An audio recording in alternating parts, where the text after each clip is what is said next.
प्रधानमंत्री जी की ओर मुखातिब हैं, इसलिए एनडीए का पूरे तौर पे सभी जगह चकाचक है। तो उनका तो पूरा का पूरा जो भी उनकी राजनीति है परिवार तक सिमट गई है। अब शुरुआती दौर में लोग थोड़ा कंफ्यूज हो रहे थे, लेकिन अब लोग भी इस बात को समझ गए हैं कि उनको परिवार से बाहर कुछ दिखता ही नहीं है। और आज पक्ष में ही कुलबंद होते लोग लालू जी तो ये 40 के 40 एनडीए के बोली में जाएगी। बात तो अपनी जो माता पिता के शासनकाल की बात जो है, कम से कम 15 वर्षों की उपलब्धियां थे कि भी गिनाएं। पूरे देश में लोकसभा चुनाव को लेकर जो नेताओं का बयानबाजी है लगातार जारी है, लेकिन बिहार में तेजस्वी यादव एक तरफ दावा कर रहे हैं कि हम चुनाव जीत रहे हैं, तो दूसरी तरफ प्रधानमंत्री नरेंद्र मोदी का ये दावा है कि बिहार के 40 में 40 सीट हम जीतेंगे और देश में 400 पार करेंगे।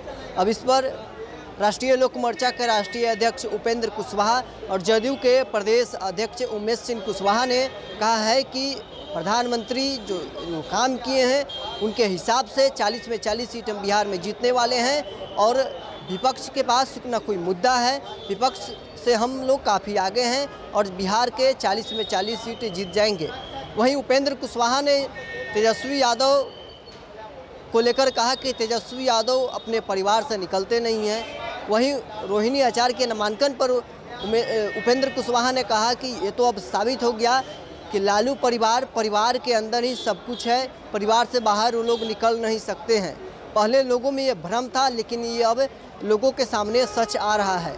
क्या कुछ कहना है उमेश सिंह कुशवाहा और उपेंद्र कुशवाहा का, आप सुनिए। इस तरफ एनडीए की लहर है, प्रधानमंत्री जी के प्रति आकर्षण है, क्योंकि प्रधानमंत्री जी ने 10 वर्षों में काम करके बताया है, जनता की सेवा की है। तो सभी वर्ग के लोग प्रधानमंत्री जी की ओर मुखातिब हैं, इसलिए एनडीए का पूरे तौर पे सभी जगह चकाचक है।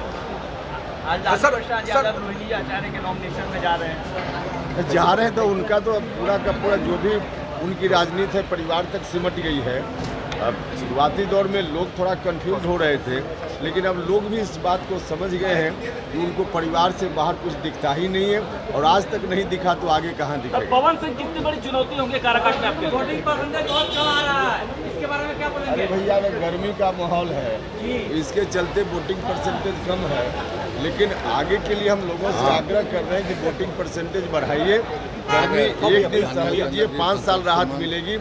एक दिन गर्मी से अगर आप पीछे हो जाइएगा तो 5 साल में परेशानी। बिल्कुल, इसमें कोई दो मत है। जो लहर है, बिहार के मतदाता ने पूरा मन बना लिया है, एनडीए के पक्ष में गुलबंद होकर वोट कर रही है।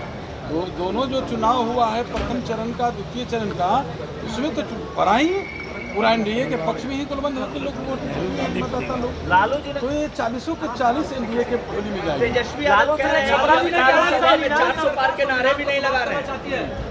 क्या करें? 400 पार के नारे अब नहीं लगा रहे हैं, दो फेजों के। विपक्ष के पास, तेजस्वी जी के पास कोई मुद्दा है क्या? कोई चीज़ है तेजस्वी को? वो अपने बात, वो अपनी जो माता पिता के शासनकाल की बात जो है, कम से कम 15 वर्षों की उपलब्धियां थे कि भी गिनाएं। उमेश, लालू यादव ने कहा है कि मोदी सरकार संविधान को समाप्त करना चाहती है। देखिए, ये तो मैंने कहा कि अभी वो क्या बोलेंगे, जो खुद परिवार तंत्र से जुड़े हुए हैं, जो परिवार तंत्र, ये तो लड़ाई जो है लोकतंत्र बनाम लोकतंत्र और परिवार तंत्र की है, ये विकास बनाम विनाश की है। नहीं तो यहाँ जनता ने मन बना लिया है, तो वो लोग क्या बोलेंगे? उनको तो सेवा करने का मौका मिला और वो अतीत को, पुराने अतीत को लोग याद करना नहीं चाहते, उनके शासनकाल को।